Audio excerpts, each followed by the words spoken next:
Aproximando-se de Deus, nós precisamos nos aproximar de Deus, nós precisamos nos aproximar de Deus, independente do momento, nos momentos difíceis, desafiadores, nos momentos alegres. Somos carentes de Deus para todos os instantes de vida. O povo de Deus no Velho Testamento sabia disto e praticava o aproximar-se, o clamar por Deus em todos os momentos. O livro de Salmos é sobre isto. Vamos pensar um pouco mais no livro de Salmos hoje, focando no Salmo 131. Praticamente no meio das Escrituras você tem o livro de Salmos.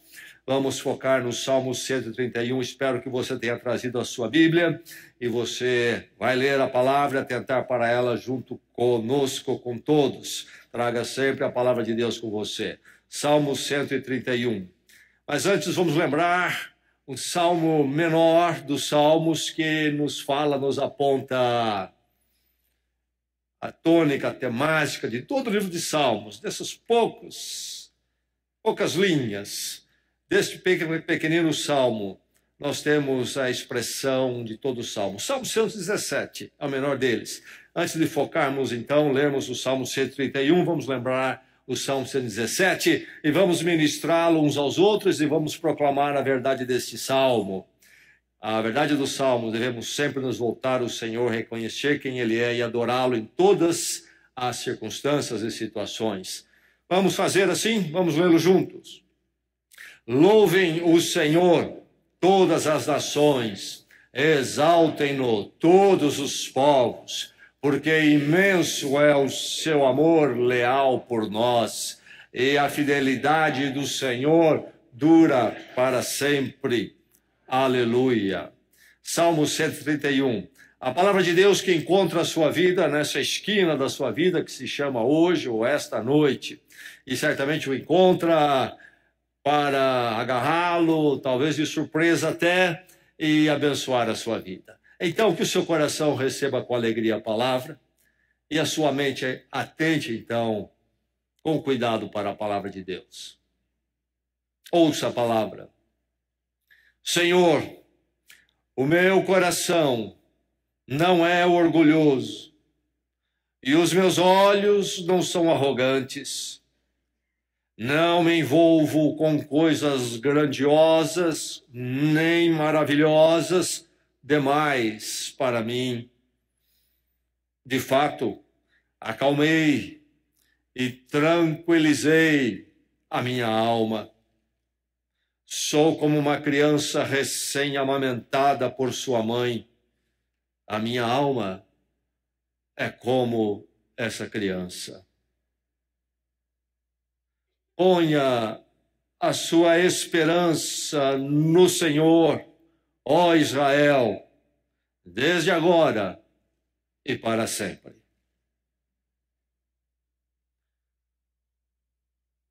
Lendo este salmo, eu me lembro de um colega meu e do seu filho pequeno, talvez de uns 5 anos de idade.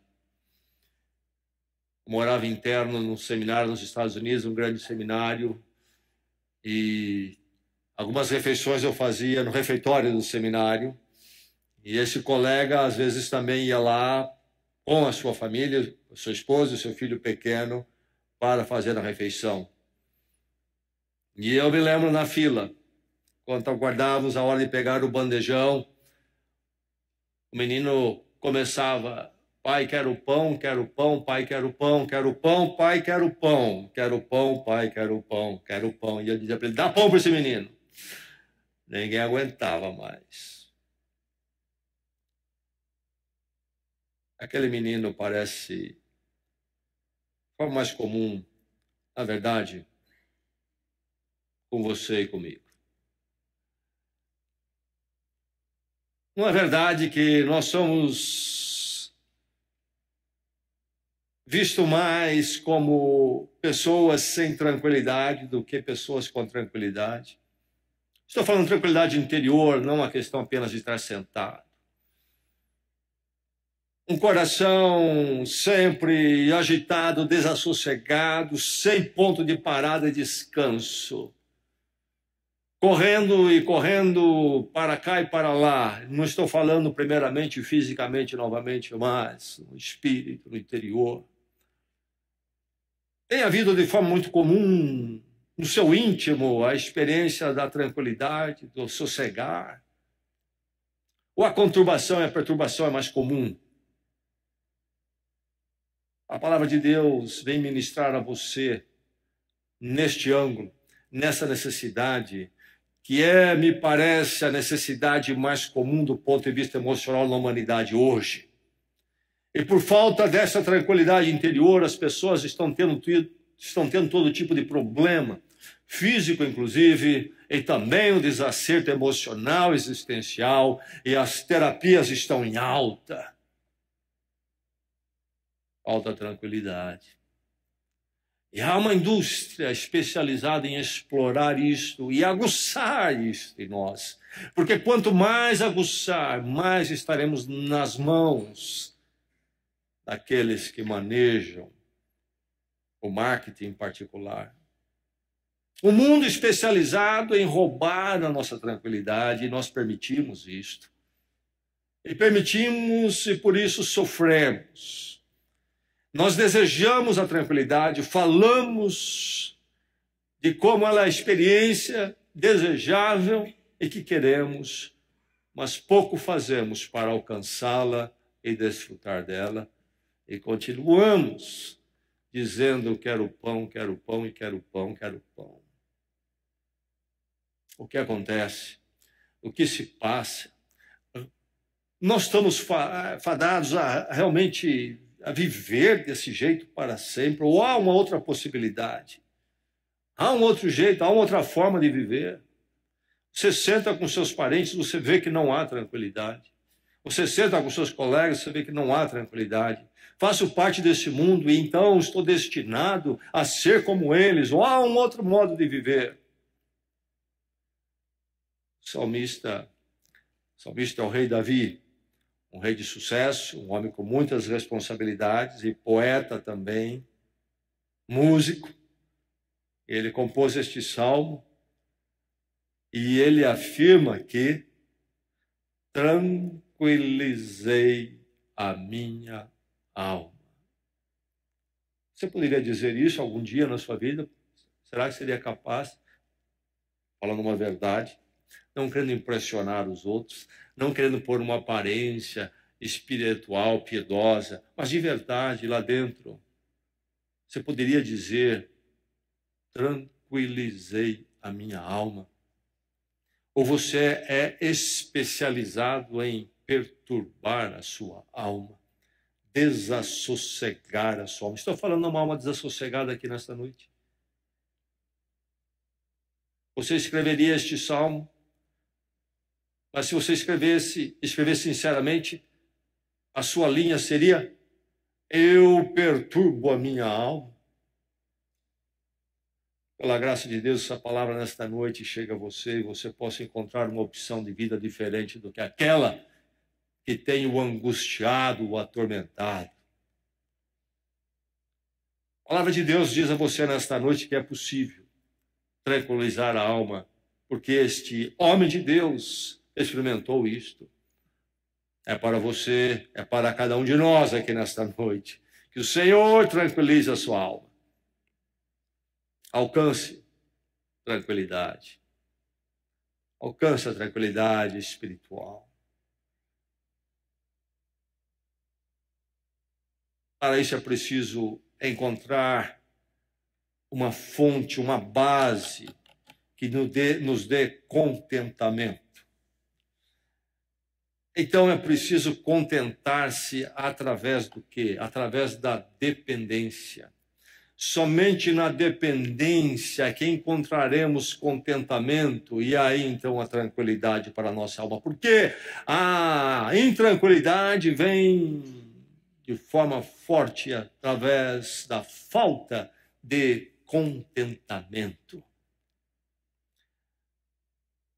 É preciso notar neste salmo que o salmista começa se dirigindo ao Senhor, e nós temos a tradução, a palavra Senhor, mas no original, a língua hebraica, ele tem a palavra Yahvé, nome de Deus. Nome de Deus que se referia ao Deus que entrou em aliança, em pacto com o seu povo. Portanto, Davi fazia parte disto, era o seu Deus, o Deus do pacto, o Deus de aliança. Portanto, Davi sabia que ele pertencia a Deus. Deus pactuou com ele, que ele seria dele para sempre. Em Cristo Jesus, eu e você também fazemos parte deste pacto de Deus em Cristo Jesus. Aliás, quando o Senhor Jesus toma o cálice na última ceia,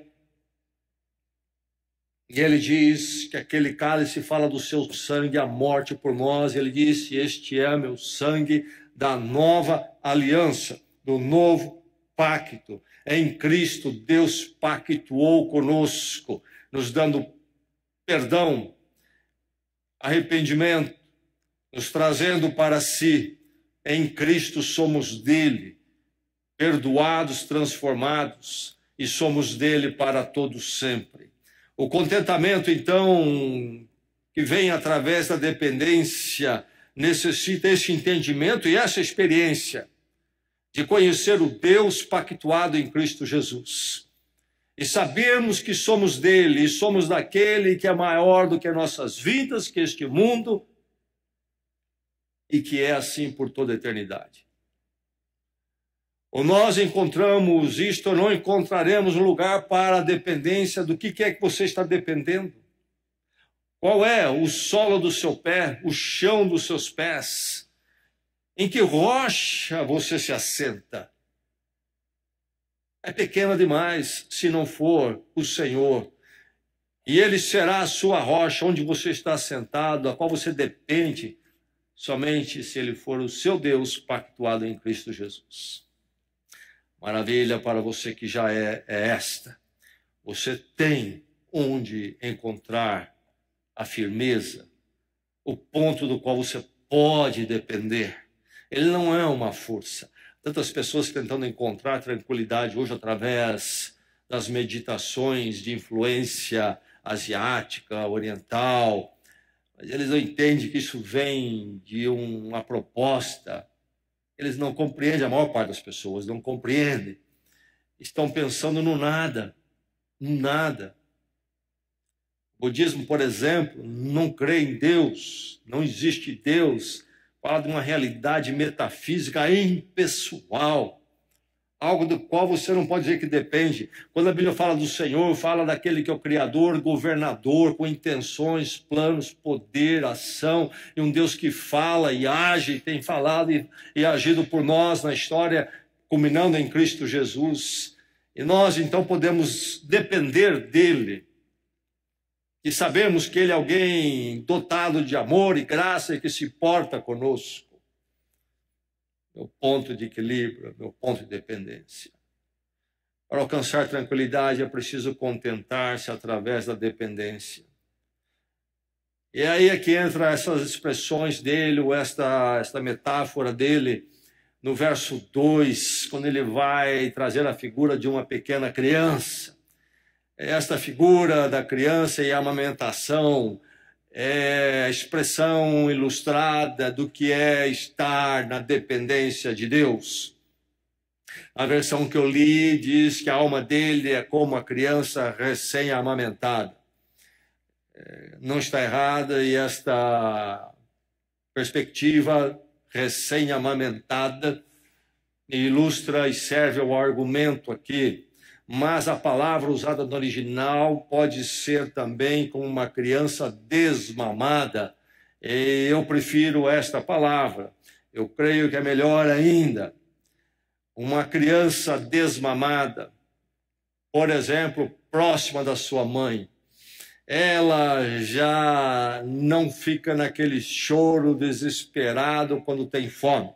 Já tem um entendimento diferente. Os pais, quando têm seus primeiros filhos, passam apertado, porque eles não entendem o que é o choro numa criança que não fala.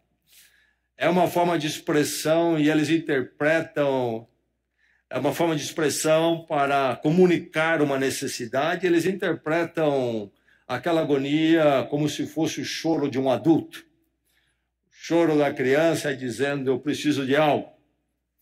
E quando então a fome chega, parece que ela está debaixo da maior das torturas. Pensa a tortura terrível, alguém submetido a uma tortura violenta. E a gente interpreta aquele choro daquela forma. Na verdade, é o choro de alguém que não entende que os pais vão dar a comida, que não vai deixar que elas morram de fome. É um desespero. É um desespero. Mas a criança desmamada já não chora pela comida dessa forma. Ainda tem muito a aprender, é nada de chorar por muita coisa, mas não, aquele desespero da criança que quer a mamadeira. A criança que encosta na mãe, ela já sabe que na hora da fome a mãe vai dar comida, que ela pode pedir, quero pão, a mãe vai dar pão. Não há mais aquela choradeira desesperada, como se alguém estivesse matando. Ninguém se importasse, ninguém cuidasse. Então a figura da criança desmamada, próxima à sua mãe, abrigada à sua mãe, sabendo já agora, essa altura da vida, que a mãe cuida, que a mãe provê o alimento, sem o desespero do choro, do insatisfeito, ciente do cuidado materno ou paterno, da criança desmamada, mas uma criança que tem toda a consciência da sua dependência. A mamãe, o papai também, é o chão dela, é o seguro, é o abrigo. Uma vez, pais conversaram comigo sobre uma nova possibilidade de vida, de mudar para um outro lugar. Preocupadíssimos com a criança de 6, 7 anos. Não entendendo que onde eles estiverem, para a criança está ótimo. A ansiedade toda era deles e não da criança. Depois dos 15 anos é outra história. Mas nessa idade, 6 anos, 5. Vou mudar do outro lado do mundo, pastor. Meu filho de 5 anos, estou pensando na adaptação dele. A última coisa que seu filho está preocupado é com isso. Onde você estiver, ele está tranquilo.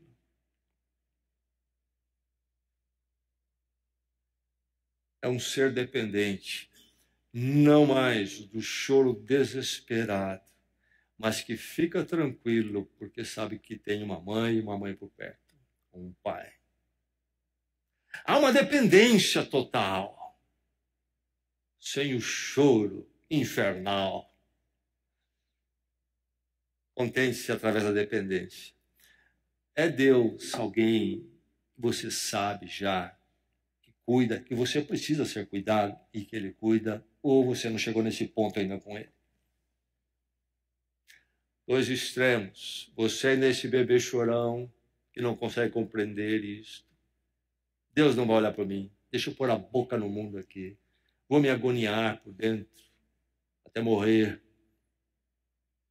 Ou sou esse que caminha numa arrogância prepotente, não preciso de Deus em nada, eu resolvo, eu controlo tudo, é por mim. 2 erros. O caminho bíblico, o caminho do salmista aqui é da criança desmamada. Alcance tranquilidade. Que Deus dê tranquilidade à sua vida. É maravilhoso viver com ela, na verdade. Alcance tranquilidade. E aí, então, você há de ser guiado pela humildade. Molde-se pela humildade. Não se ver, não se projetar com aquela superioridade. Aqui nós estamos falando, estamos ouvindo as palavras de um rei com muito poder. Isso nos impacta quando lemos este salmo. É ele que vai dizer: meu coração não é orgulhoso, meus olhos não são arrogantes. Certamente ele precisou aprender isto. Porque não ter um coração orgulhoso e não ter os olhos arrogantes, me parece que não é natural a nós. Nós precisamos aprender, precisamos tratar isso diante de Deus, se é que nós vamos ter esta atitude, esta forma de ser, não só no exterior, mas começando no interior. Meu coração não é orgulhoso, meus olhos não são arrogantes, meu coração está no meu interior, não há o orgulho. Por isso, os meus olhos comunicam aos outros que não sou arrogante. Uma coisa ligada à outra. O coração com os olhos. O interior e o exterior. Pessoas de olhos altivos, arrogantes, porque o coração é orgulhoso. Não é alguém que entendeu o seu lugar aos olhos de Deus. Não se humilhou, não foi quebrantado. Se acha então, alguém superior. Pessoas assim não conhecem essa tranquilidade que o Salmo promete. E nesse moldar-se pela humildade que passa pelo coração e é conhecido no exterior, é que vem o não almejar além do seu nível, da sua possibilidade. Ele disse que ele abriu mão de coisas grandiosas e maravilhosas demais para mim. Alguém aqui angustiado, sem tranquilidade na alma, porque está ansiando por coisas grandiosas e maravilhosas demais para ele, para ela. Alguém, é você alguém assim. Aqui nós estamos falando novamente de um rei. De um rei. Não me envolvo com coisas grandiosas e maravilhosas demais para mim. O que ele quer dizer? Certamente não é indolência. É fácil ler aqui uma espiritualidade equivocada. Estar tranquilo na presença de Deus e estar muito próximo de Deus é não querer nada. Aliás, esse mundo todo passa, coisas físicas. Essa é uma espiritualidade cristã. Novamente, é uma espiritualidade tipo budista, também uma espiritualidade muito encontrada na proposta católica, mas é uma visão equivocada, como se você estar alheio à vida. Quanto mais alheio à vida, você então está mais espiritual, mais próximo de Deus, mais de acordo com o que Deus quer. Na verdade, Deus nos deu a vida, Deus nos colocou neste mundo. E para, então, demonstrarmos a presença e a glória dele através de uma forma de viver participativa, visível. Como se faz as coisas, como nós lidamos com a vida que ele nos deu, com o mundo que ele nos deu. Não se trata de indolência. Encontrar aqui uma desculpa para crente preguiçoso e irresponsável, já vi muitos assim. Do que é que ele está falando? Ele está falando que ele não está propondo para si mesmo coisas grandiosas e maravilhosas demais para ele. É importante você conhecer qual é o seu patamar e saber, então, o que é que você busca, o que você se propõe. Quantos não estão sofrendo porque tem a sua perspectiva de vida, sua proposta de vida moldada por quem? Pela conversa dos parentes, pela conversa dos amigos ou dos colegas no trabalho, pelo que o comercial, a publicidade está dizendo. Isso acaba com você. Por não ser orientado pela sabedoria de Deus no almejar. Pelos caminhos do seu coração que estão sempre querendo voar através de todo tipo de emoção, sentimento, e você não coloca isso na disciplina da sabedoria de Deus, e então você é atormentado, violentado por suas emoções desenfreadas que não são reguladas pela sabedoria de Deus e diante de Deus. Sofremos. Não chegamos a este ponto maravilhoso, agradável, desse equilíbrio, tranquilizei a minha alma. Molde-se pela humildade. Coração, postura, sem arrogância, sem orgulho, não almejando aquilo que é maravilhoso demais para você, buscando a sabedoria de Deus. Oh Deus, como é que eu posso? Como é que eu devo frear, administrar, arrear os meus quereres? Talvez sendo uma pessoa cheia de desejos descalibrados.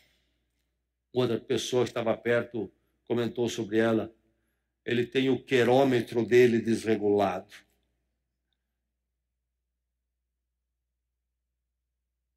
Essa sabedoria no que eu almejo, no que eu busco, é sensato. É na forma, talvez é legítimo, mas é na forma sensata. Ou é aquele desespero da criança não desmamada. É no tempo, na proposta, na forma correta, na medida certa. Molde-se pela humildade. Tranquilize, alcance tranquilidade. Que Deus o abençoe com a tranquilidade. Alcance tranquilidade, oriente-se pela esperança. A palavra esperança é uma palavra, eu creio que está até muito em voga. E as Escrituras, e a fé cristã fala da esperança, é bíblica, mas é preciso interpretar a palavra. Esperança na linguagem comum não tem nada a ver com a esperança que a Bíblia nos fala. Esperança na linguagem comum é apenas um ufanismo diante da incerteza e da situação difícil. Tem esperança, temos esperança. Soa bonito, mas o que é isso? Uma ousadia sem nenhum fundamento. A esperança nas Escrituras tem a ver com esperar. Este é o verbo por detrás. Mas esperar pelo Senhor e no Senhor.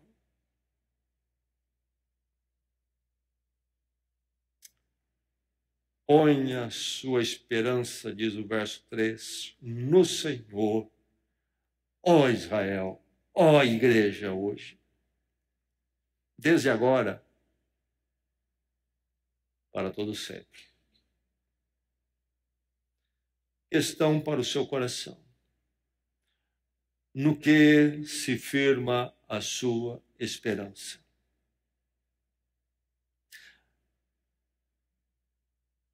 Para ficar mais claro, mudemos para o verbo.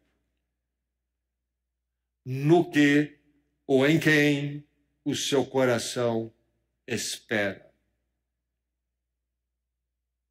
Isto vai apontar possibilidades totalmente antagônicas e distintas. O caminho deste salmo, o caminho de alcançar tranquilidade, é um coração que espera no Senhor, porque conhece o seu Senhor e sabe que pode esperar nele, e que ele é alguém que pode cuidar da sua vida para todo sempre. Esse é o coração que alcança a tranquilidade. Esperar no Senhor. O que é esperar no Senhor? O que é esperança cristã?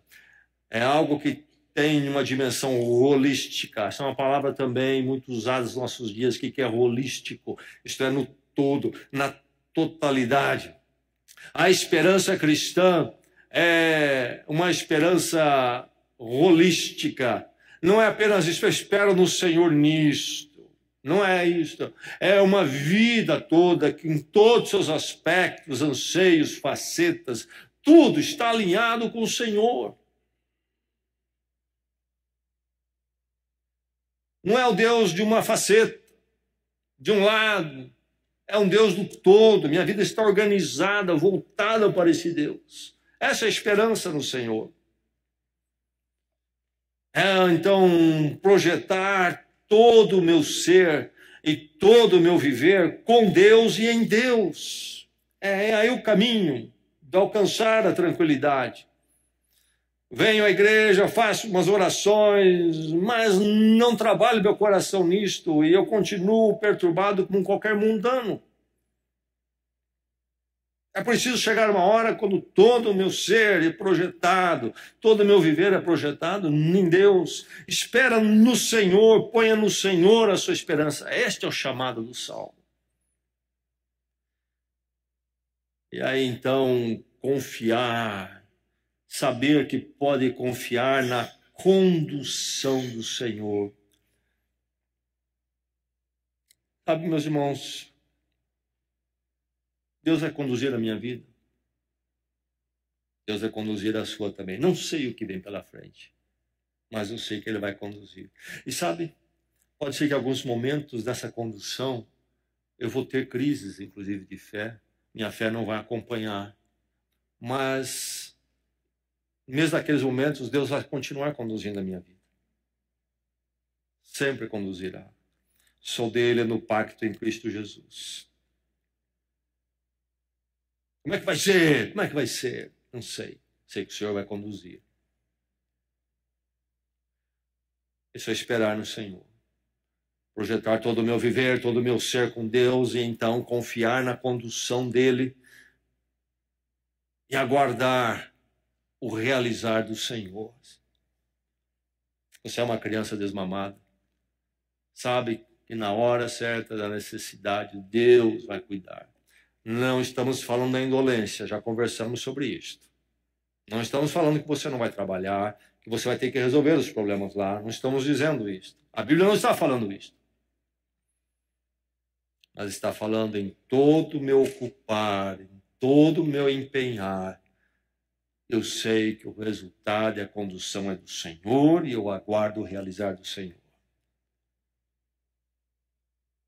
Quando eu fecho a porta, eu vou dormir sabendo que Deus fica acordado e não preciso de dois acordados. Oriente-se pela esperança no Senhor. Tranquilidade. Alcançar tranquilidade. Deus o ama em Cristo, o tem amado em Cristo. Então você é dele. E é dele para sempre.